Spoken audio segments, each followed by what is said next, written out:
Good morning students. 10th के आज हम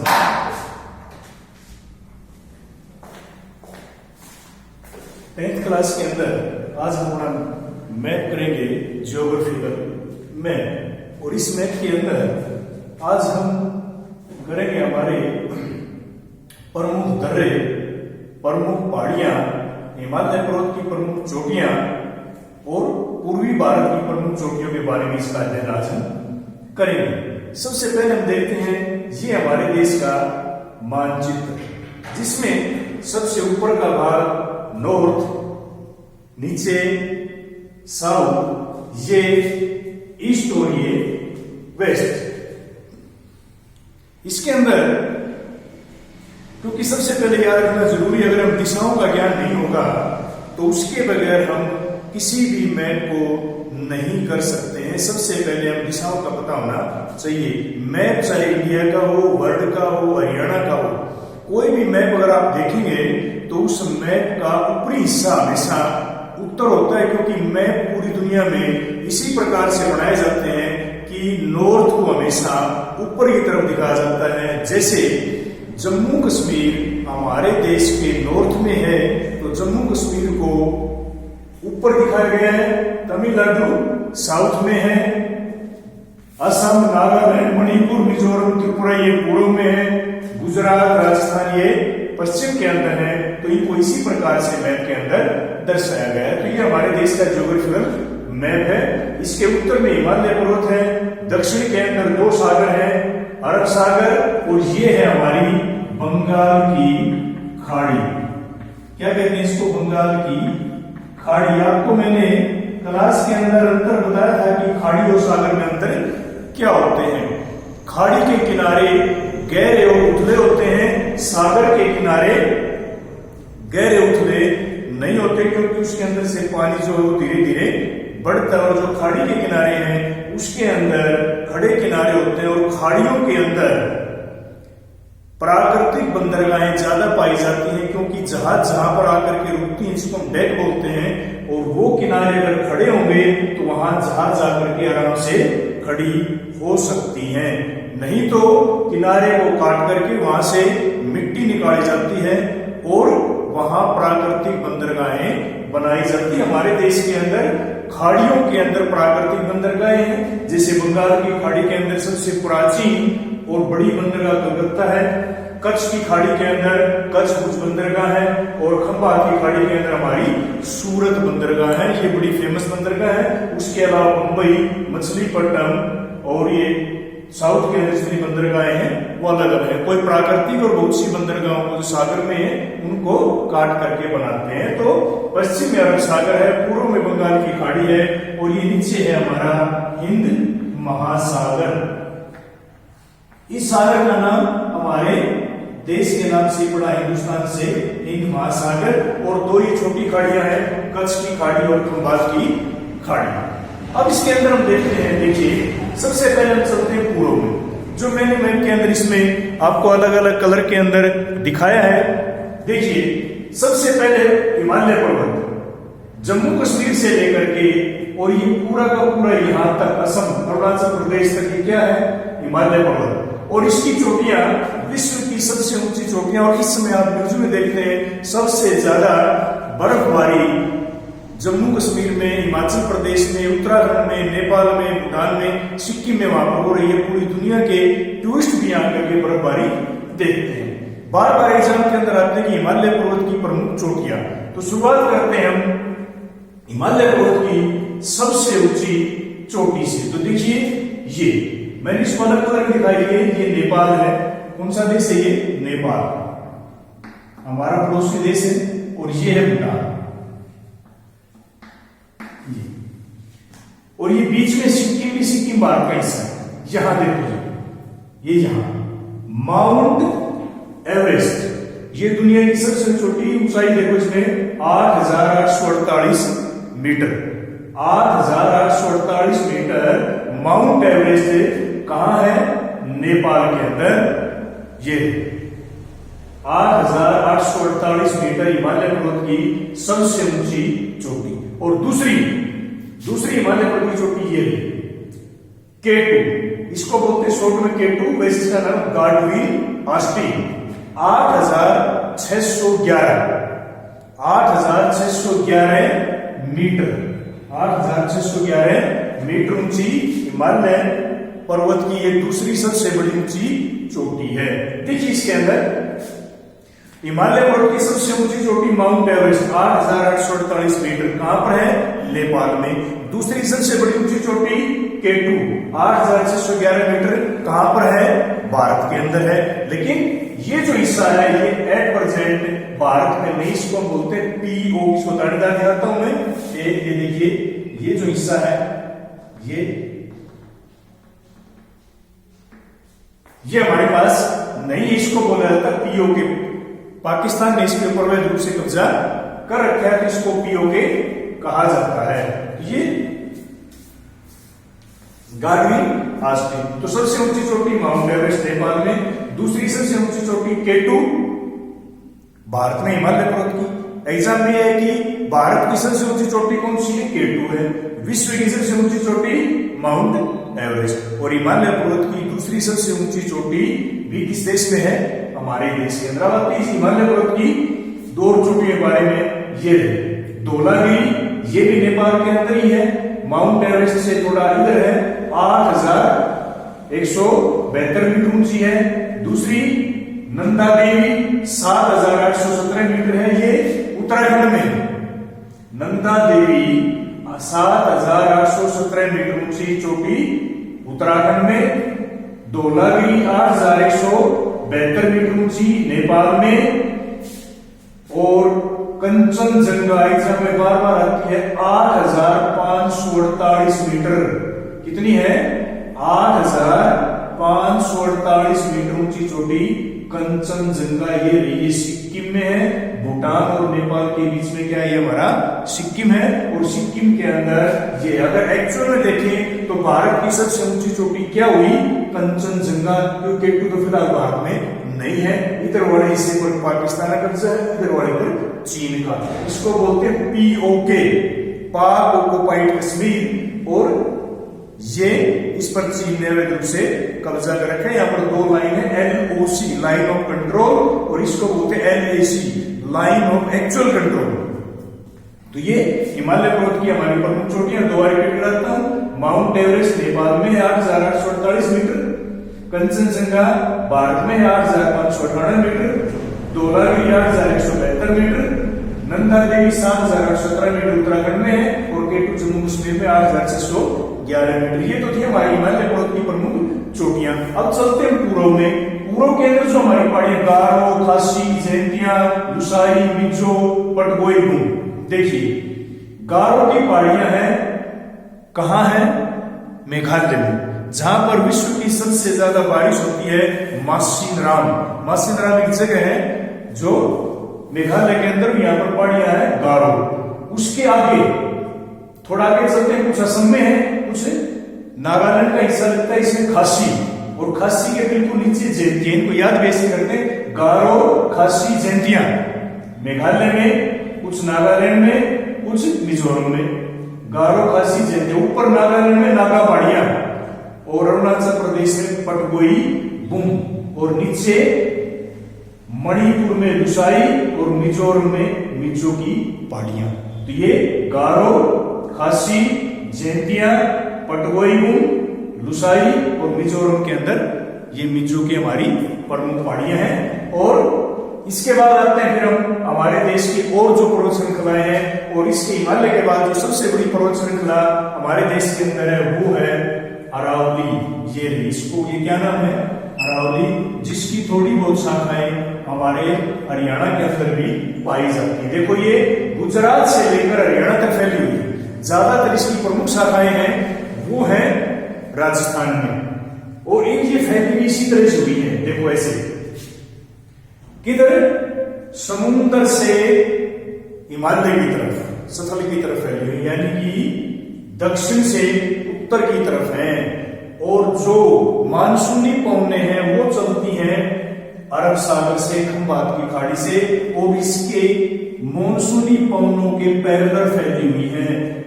मौसम वैज्ञानिक कहते हैं कि अगर ये पहाड़ियां ऐसे होती, यानी इनकी लंबाई यूं की बजाय यूं होती, यूं फैली होती, तो मानसूनी पवनें इनसे टकरा करके राजस्थान और गुजरात में बारिश करती और हरियाणा, पंजाब और आगे किसी सूखे रह जाते। ये पवनें यहां से चलती हैं और यहां जाकर के हिमालय से टकरा करके जब वापिस आती हैं तब ये बारिश करती हैं।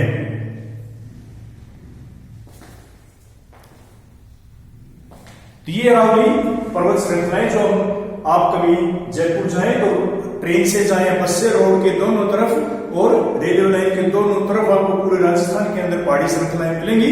वो है सारी अरावली। और ऊपर ये थार मरुस्थल यानी जो रेगिस्तान है इसका नाम है थार मरुस्थल, जो पाकिस्तान बॉर्डर तक पूरा पड़ता है, इधर पाकिस्तान है।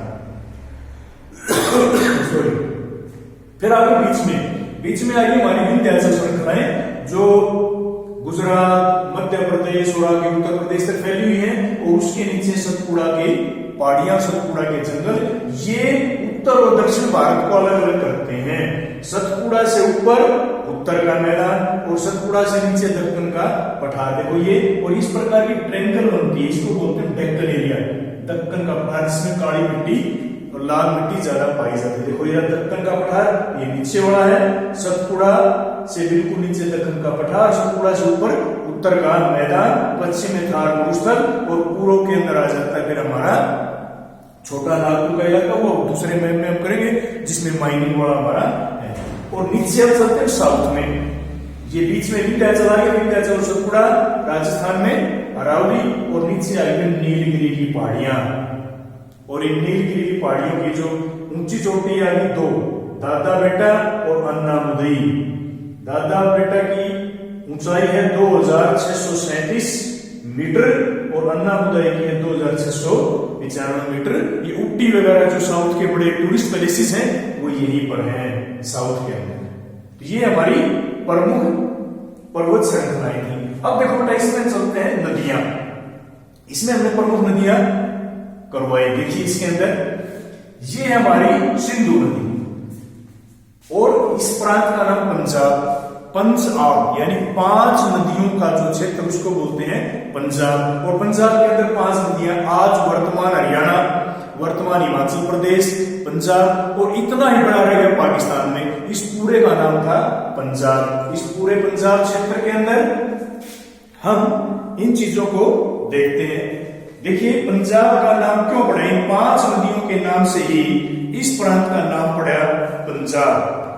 अब देखिए सिंधु नदी चलती कश्मीर से और पूरे पाकिस्तान के बीचों बीच बहती हुई यहां तक जाती है। देखिए इसकी 5 नदियां जो सिंधु की सहायक नदियां हैं, क्योंकि सिंधु नदी में कभी पानी खत्म नहीं होता, ये सारा साल चलती है। इसीलिए पंजाब पाकिस्तान का ये इलाका बड़ा हरा भरा है, क्योंकि इस पर बांध बना के और खेतों तक पानी पहुंचाया गया है। ऊपर देखो झेलम नदी यहां से चलती है, सिंधु मिल जाती है। झेलम के नीचे चिनाव के नीचे रावी के नीचे व्यास और व्यास के नीचे सतलुज। ये सारी नदियां हिंदुस्तान से पाकिस्तान में जाकर के और सिंधु नदी के अंदर मिल जाती हैं। झेलम, चिनाव, रावी, व्यास, इन सीरीज है।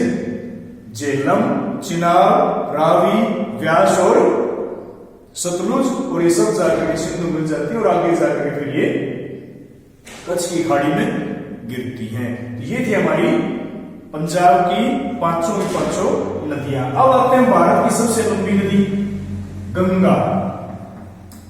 लंबी भी है और पवित्र भी, इसको बोलते हैं उत्तर का मैदान यानी गंगा सतलुज का मैदान। ये यहाँ पे एक जगह है मानसरोवर, एक झील है मानसरोवर, वहां से निकलती गंगा उत्तराखंड में चलती है, उत्तर प्रदेश के बाद बिहार के बाद झारखंड और बंगाल होती बांग्लादेश में चली जाती है और बांग्लादेश में जाकर बंगाली खाड़ी में गिरती है। और इसकी सहायक नदियां, क्योंकि गंगा तो मेन नदी है, दूसरी नदी है यमुना, जो कि लंबी गंगा की सबसे बड़ी सहायक नदी है। देखिए ये भी इसी जगह चलती है, हरियाणा के साथ साथ चलती है दिल्ली के अंदर से जाकर के, और यहाँ इस जगह पर ये आ गया हमारा प्रयाग। पहले इसका नाम था इलाहाबाद, अब बदल दिया है प्रयाग। यहां जाकर के इकट्ठी हो जाती है गंगा, यमुना, सरस्वती।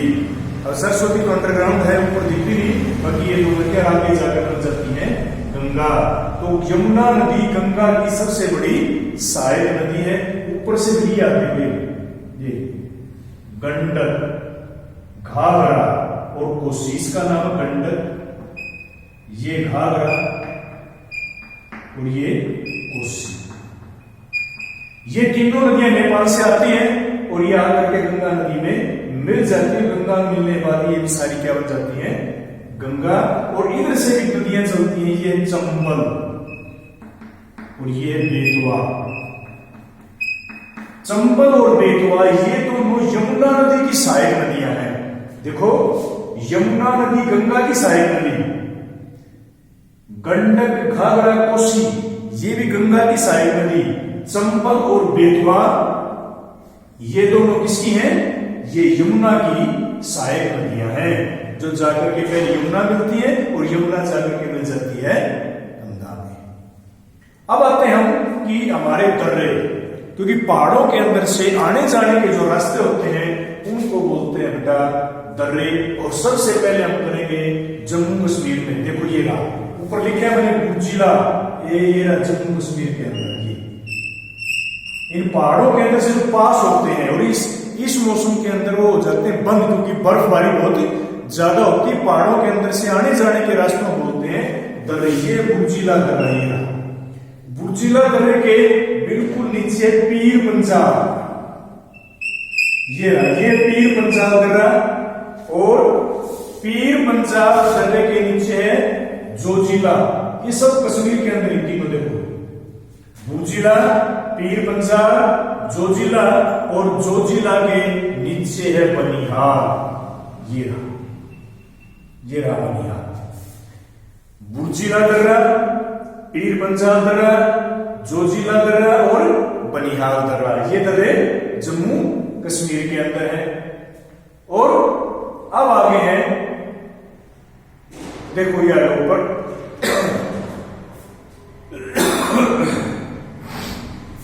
और इधर एक और बच गया है रोहतांग दर्रा।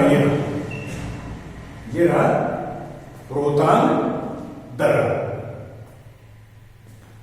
और ये रोहतांग दर्रा है जम्मू और कश्मीर में नहीं है, ये बेटा हिमाचल प्रदेश में। और ये बालाराचा दर्रा है, ये भी हिमाचल प्रदेश में है। और सिटकिला दर्रा है, ये उत्तराखंड में। ये सिटकिला दर्रा और ये बालाराचा।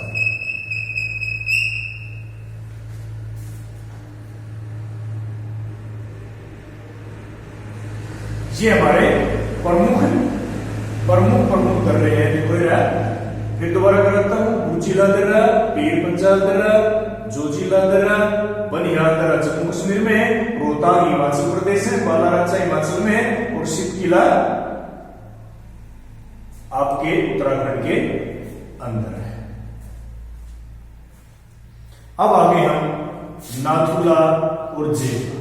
देखिए बड़ा इंपोर्टेंट ये है, सिक्किम के अंदर ये है नाथुला, और इसके बिल्कुल नीचे है ये जेपला। और अरुणाचल प्रदेश के अंदर है बोमडिला। देखो नाथुला दर्रा सिक्किम में, जेपला दर्रा सिक्किम में, और बोमडिला दर्रा अरुणाचल प्रदेश में। तो ये हमारे आज के मैप के अंदर हो गए हमारे प्रमुख दर्रे, प्रमुख नदियां, प्रमुख पर्वत श्रृंखलाएं, जिसमें हमारी हिमालयी पर्वत श्रृंखलाएं, नीलगिरी पर्वत श्रृंखलाएं, मध्य भारत की पर्वत श्रृंखलाएं, अरावली पर्वत श्रृंखलाएं और पूर्वोत्तर की श्रृंखलाएं प्रमुख थी। अब आगे हम घाटों पर। देखिए बेटा, ये हमारा पश्चिमी तट और ये है हमारा पूर्वी तट। इसको बोलते हैं हम कोरोमंडल। इस पूरे तट का नाम क्या है? कोरोमंडल तट। ये कोरोमंडल तट है जम्मू कश्मीर से लेकर के बंगाल तक। इस पूरे को हम बोलते हैं कोरोमंडल तट। और ये गुजरात से लेकर के और यहां केरल तक ये हमारा पश्चिमी तट है और ये हमारा पूर्वी तट है। तो इसके 3 भाग बना रखे हैं, यहां से लेकर के यहां तक। देखो मैं ये जो रेड लाइन कर रहा हूं इसको देखना, ये। उसके बाद में फिर देखो ये मैंने ग्रीन चौक यूज किया इसके अंदर। और तीसरा है फिर इस तक के 3 हिस्से। इस ऊपर वाले को जो बोलते हैं कोंकण, कोंकण। और ये है कन्नड़, जो कर्नाटक। और नीचे वाला है मालवा। तो ये हमारे अलग अलग हिस्से हैं। पूर्वी तट को हम बोलते हैं कोरोमंडल तट, और पश्चिम में इसको बोलते हैं कोंकण। यहाँ रेलवे चलती है, यहाँ जो रेलवे उसको बोलते हैं कोंकण रेलवे। जैसे अलग अलग नाम, कोंकण रेलवे, और ये Delhi metro railway, Calcutta metro railway, तो इसका नाम कोंकण रेलवे है। जम्मू कश्मीर, सॉरी, गुजरात से लेकर के गोवा तक इसको बोलते हैं कोंकण तट। गोवा से लेकर के केरल तक यहाँ तक आते हैं तो ये कन्नड़ तट, और नीचे वाला सारा का सारा मालाबार तट। तो बेटा ये चीजें जो इस मैप के अंदर मैंने आपको बताई है, ये देखो एक मैप के अंदर तो आप भरेंगे सारी पर्वत श्रृंखलाएं। एक मैप में हिमालय पर्वत की श्रृंखलाएं और ये सारी पर्वत श्रृंखलाएं। दूसरे मैप के अंदर आप भरेंगे दर्रे, और तीसरे मैप के अंदर आप भरेंगे नदियां। ये सारी चीजें, और ये नदियों के साथ साथ ये पश्चिमी और पूर्वी तट। इसके अलावा अगले मैप के अंदर हम करेंगे प्रमुख हमारे लौह इस्पात संयंत्र, कोयला इस्पात, और जितनी माइनिंग हमारे खनिज पदार्थ हैं वो अगले मैप के अंदर हम करेंगे। तो ये 3 मैप भी वो अच्छी तरह अपनी वीडियो में देख करके, और ये सारी चीजें, और कोई समझ में ना आए तो आप मेरे से पूछ सकते हैं। बाकी मैंने सारी चीजें इसमें अलग अलग दिखाई है। Thank you.